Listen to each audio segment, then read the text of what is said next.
যে ছেলেটাকে একদিন সবাই নাপিত বলে হেও করতো, আজ সেই ছেলেকেই সবাই স্যার বলে, কারণ সে এখন নিজের ব্র্যান্ডের মালিক। একটা ছোট্ট দোকান, দেওয়ালে পুরনো আয়না, প্লাস্টিকের চেয়ারে বসে কাস্টমারের চুল কাটতো সেই তরুণ। নাম তার রাজীব। দিনে দোকানের কাজ, আর রাতে সে তার স্বপ্নের স্কেচ তৈরি করত। একটা বড় সেলুন নিজের নামে, যেখানে থাকবে স্টাইল, আধুনিকতা ও আত্মসম্মান। কিন্তু সবার চোখে তখনও সে নাপিত। সে অন্যের দোকানে কাজ করে। অনেকে হাসতো, বলতো, চুল কেটে কেউ কখনো বড় হতে পারে নাকি?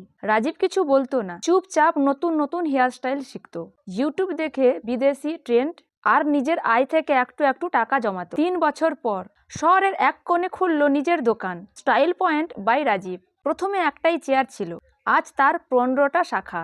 দেশের বিভিন্ন শহরে চলছে তার সেলুনের চেইন। যে রাজীব একসময় অন্যের কাঁচি ধরতো, আজ সে নিজে ট্রেনিং দেয় নতুন স্টাইলিস্টদের। বন্ধু, মানুষ তোমার পেশা দেখে তোমাকে ছোট করবে, কিন্তু তুমি যদি নিজের কাজটা ভালোবাসো, সেই কাজে একদিন তোমাকে বড় করে তুলবে।